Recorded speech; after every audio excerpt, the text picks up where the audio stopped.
Deleso, Alford. Thank you all so much. I am a law professor, it was stated, and I talk very loud, and I'm just so happy to see you and to feel you. We've had enough virtual, so I'm very excited about being in person. If I speak a little fast, I'm also going to give my email address so that you all can actually read the articles that I wrote.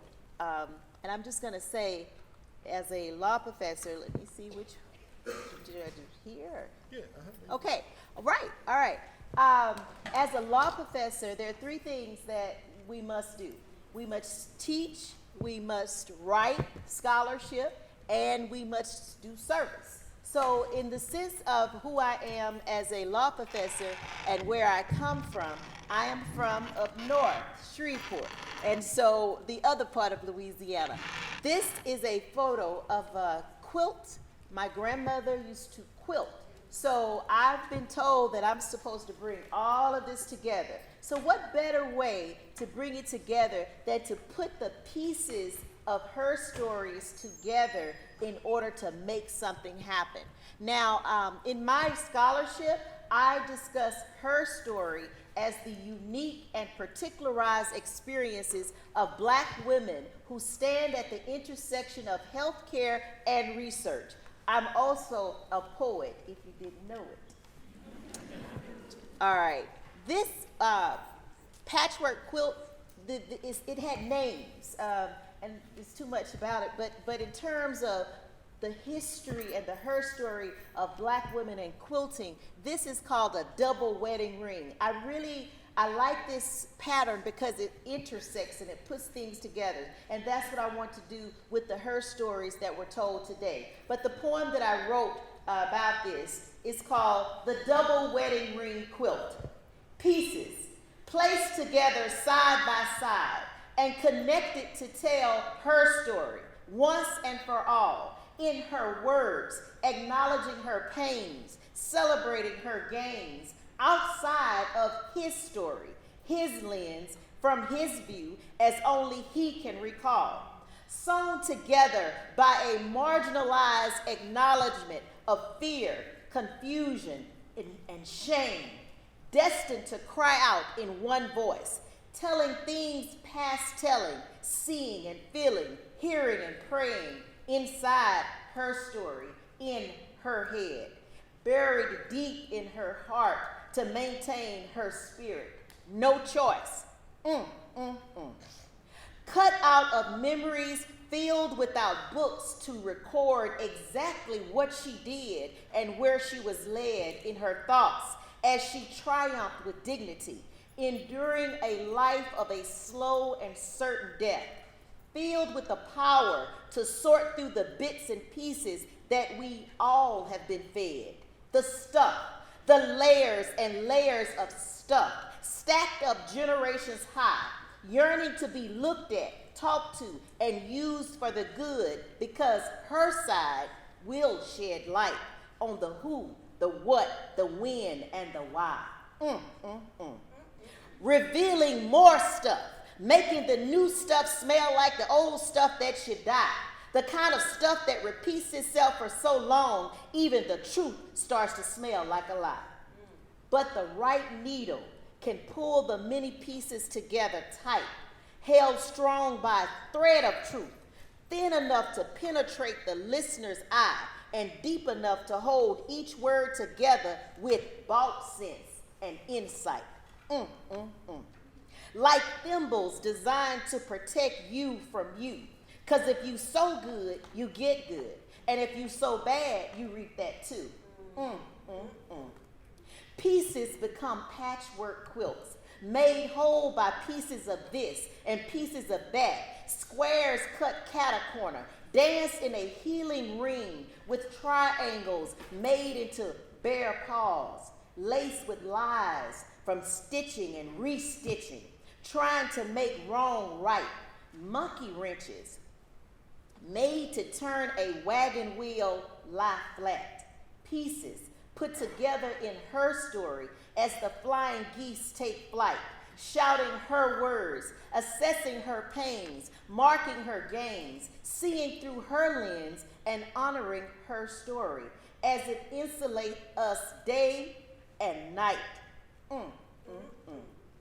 That's it. Thank you so much. That was a way that I engaged in legal academia over 20 years ago. I want to write, but as Dr. Morgan said, I talk about writing. I didn't write until I was forced to write as a means of gaining tenure. But I did it in my own right. I said poetry is a way that I express myself. I see the words and then I see the justice or the lack thereof. So there were individuals who started to write law review articles, but prior to the article, they wrote a poem. And that's what I said I could engage then. So find your space and find the way that you can make it right. And as my father would say, it can't be wrong because it hasn't been done before. You set the standard. So with that being said, I want to tell you my theoretical framework. I started out with critical race theory, just looking at the imbalances that exist. But critical race theory wasn't enough to fit me because I want to talk about feminism. And feminism for non-black women is different because I had to express who the world was not seeing.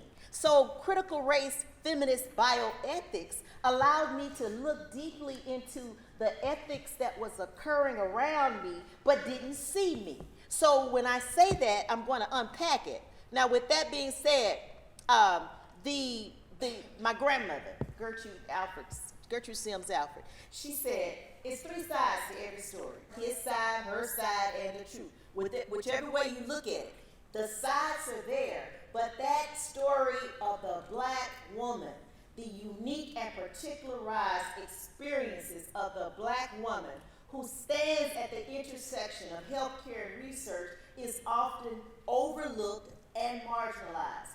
But for those individuals who care, and I cared, and I also cared to go through the tenure track, I made it central. And this is how it's made central. Now, where am I clicking? I did it before, I gotta do it again. Where are we? It's not. We're gonna do it that way. Experiments of enslaved women. This photo is what's called revisionist history. If you are a woman and you have to go to the doctor, to gynecologist, the history is that Dr. J. Marion Sims, who's called the father of gynecology, he's also called the architect of the vagina. Why? Because he wrote in 1845, 1849, he wrote his memoirs.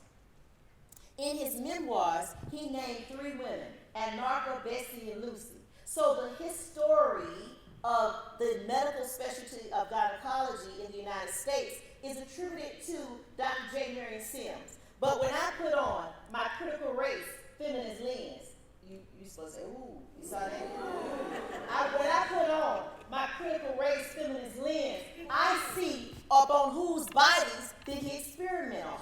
And he experimented on these three women. This photo during this time is by Robert Thomas, a painting. And the posture is Dr. J. Marion Sims, his hands folded because he's the known father of gynecology. The two women on the side are supposed to be Bessie and Lucy, and then that's Anarcha. What is important about knowing these names and calling them and revering to them is the fact that Anarcha's piece, I told you that the patchwork cloth is pieces of this and pieces of that. So in telling her story, the law review article that I wrote over 10 years ago is about how to get other people engaged in whatever it is that you're talking about. Because it doesn't have to be, as Dr. Morgan said, it doesn't have to be important to them now. It just has to be important to you.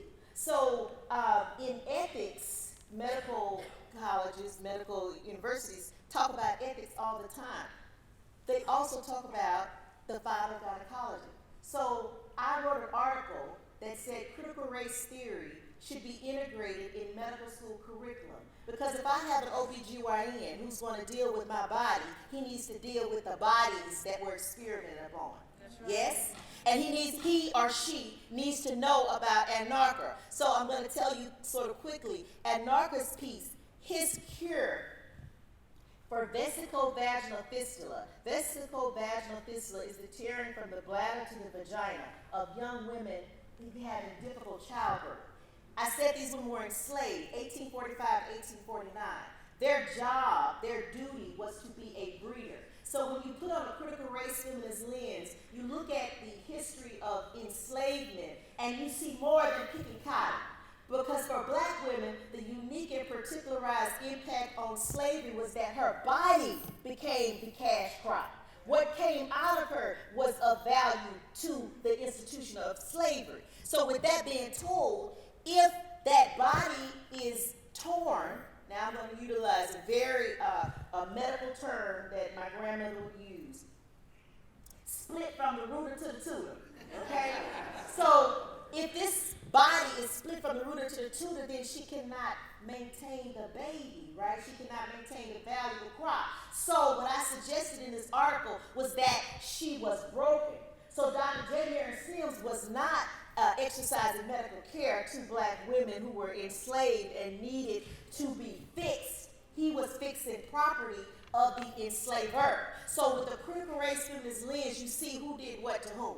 So, but his cure was to suture her with silver wire without anesthesia. Okay? So with that being said, that inhumane treatment, why was it inhumane treatment? Well, because the legal fiction of slavery was chattel property.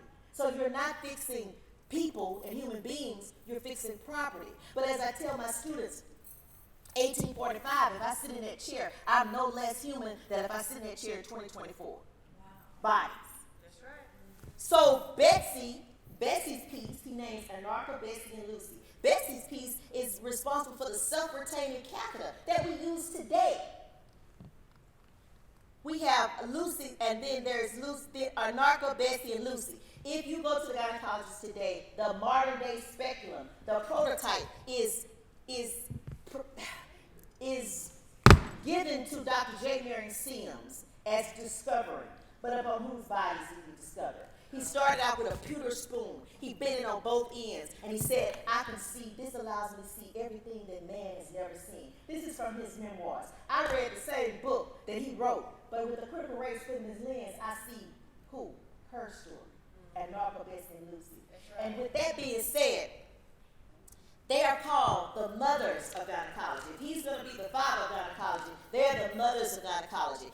His story is that he developed the modern day speculum. He was responsible for the medical specialty of gynecology. What you need to know, what this generation has to know, but is on whose bodies, her story. Why is that important? Because the same degree of pain that those women underwent during slavery, currently women, black women, brown women, whose pain that they're telling their current doctors in a patient-doctor encounter, she's not being believed. She's not being heard. And so what I do with this curriculum integration is to be able to train these doctors in training of bias, in both implicit bias and explicit bias. If the black woman is telling you she's hurting, if she knows she's hemorrhaging, you have to listen to her. And if you're not listening to her, it is because it is a vestige of slavery.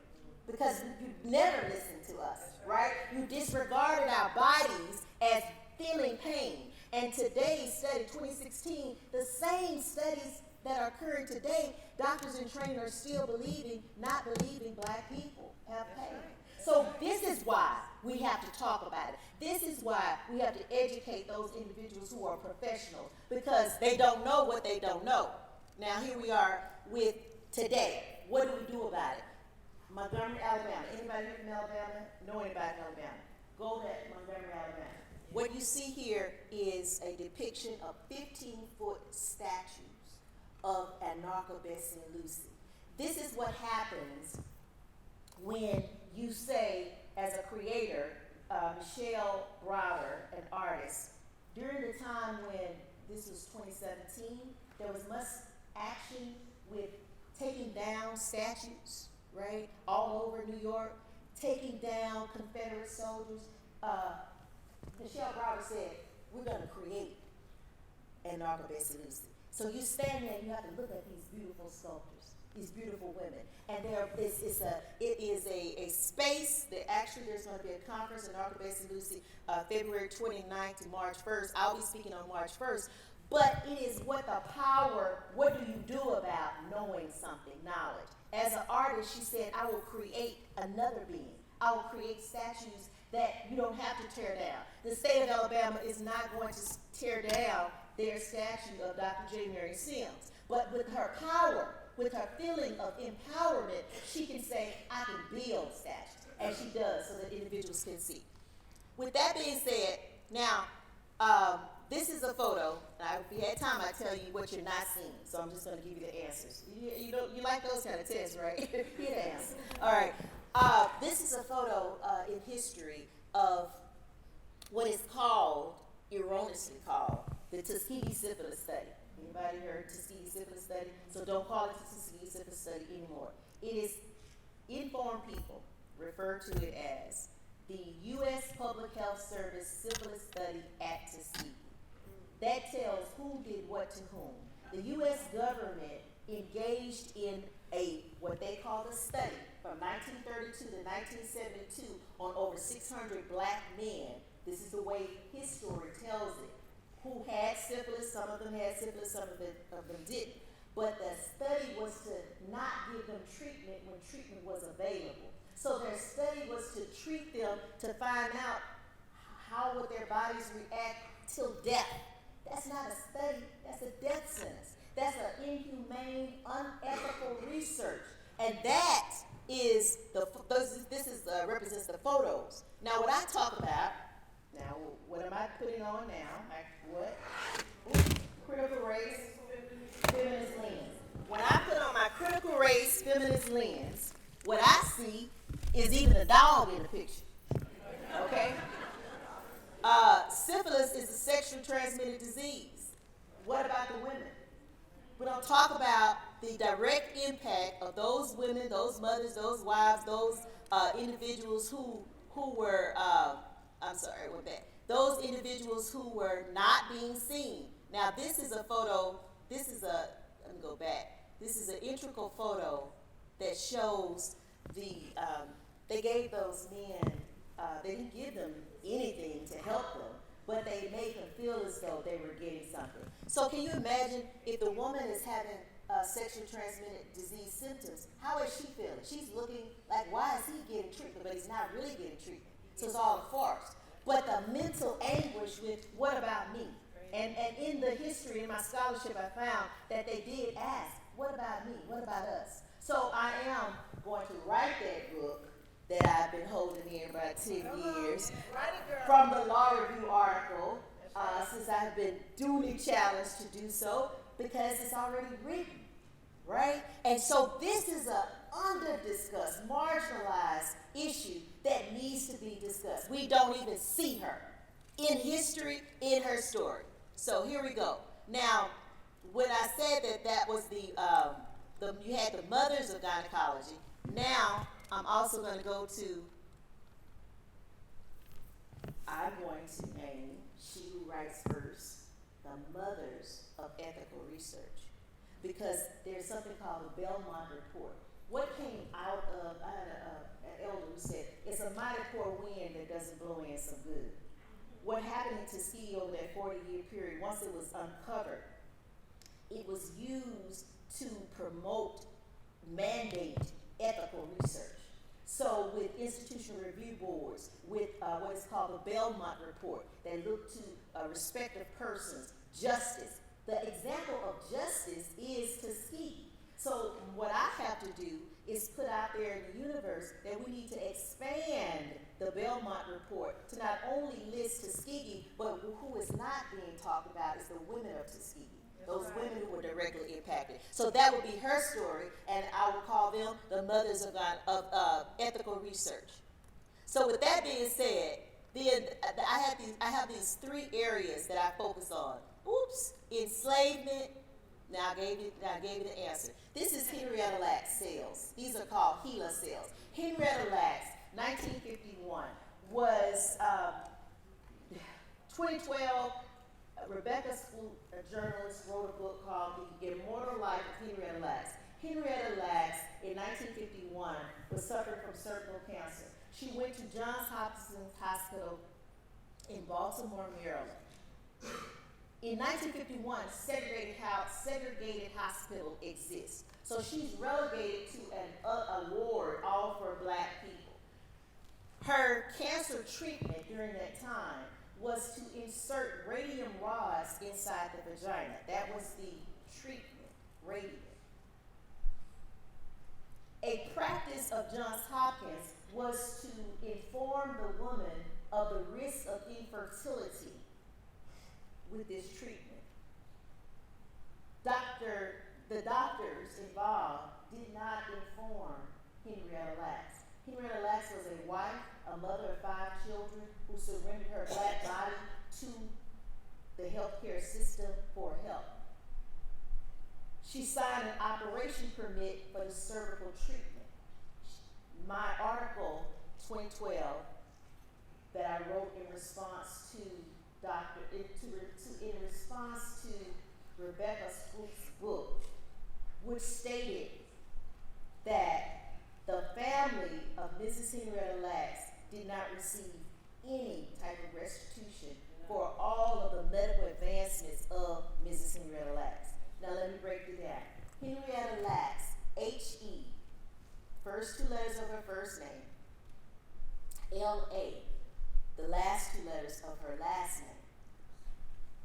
The medical field, the doctors, the establishment, named the cells that came out of Henrietta Lacks' body HeLa cells as a ploy of anonymity. His story disassociates her immortal cells from her body.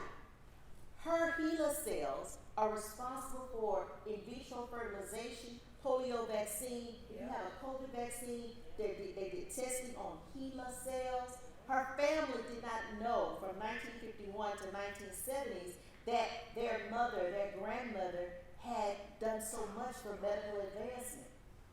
They never received a dime. I wrote the article in 2012. The title of the article is HeLa Cells and Unjust Enrichment in the Human Body, in which I stated that the Lacks family should be owed restitution for their ancestor.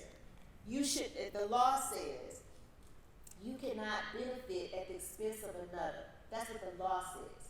But guess what? You have to value the body where that value came from. So the legal fiction of chattel property from enslavement, 1950s, separate but equal, in terms of hospitalization, in terms of dehumanizing her and not treating her as a woman and informing her of the risk of infertility, because my research shows that according to her medical records, had she known this operation, this treatment would have made her infertile, she would have refused the treatment. So now you don't have informed consent. You just took.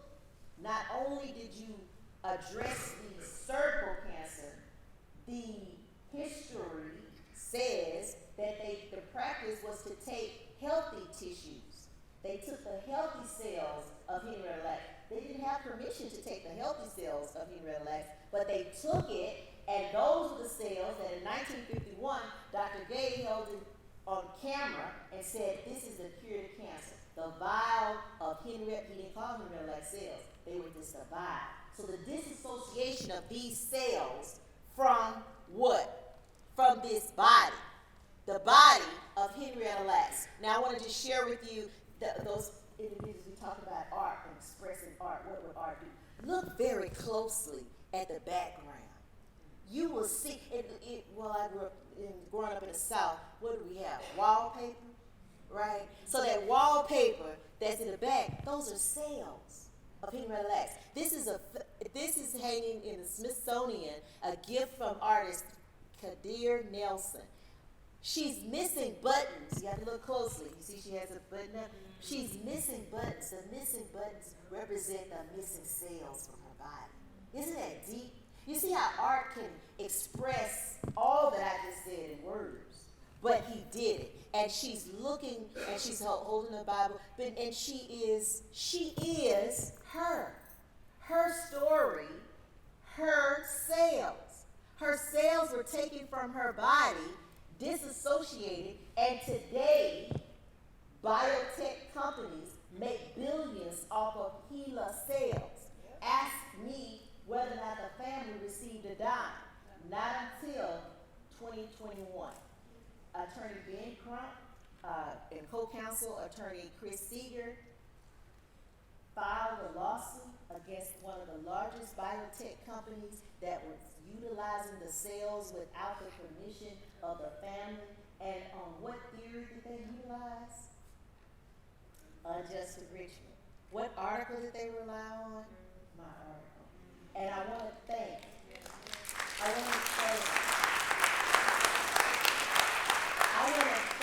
Attorney Ben Crump for his honesty, because oftentimes people take intellectual property. You could write it, it was in a law review article. He could have read it. But when I saw him on TV, no, this is the truth. I saw him on TV say, "This is genetic justice." I said, "What? That's my stuff." So I texted and I said, "Hi, I wrote about this grave injustice 10 years ago. If you need a professional consultant, holler at your sister." I didn't even think. That was the first I texted that I knew from the National Bar Association because I was at the Law Professors Division. But I didn't expect to hear from him. But in January, co-counsels contacted me and asked me to write an amicus brief. I said, "I have one question. Did you cite to the case, to my law review article?" He said, "Yes. Your law review article is the catalyst and the theory of the case that we're going forward. Lawyers will throw the kitchen sink in for a lawsuit. It's one count complaint, unjust enrichment. That first lawsuit settled, a confidential agreement, historical settlement. Now there's a second lawsuit against another pharmaceutical company." And what Attorney Crump said, we're taking them one at a time.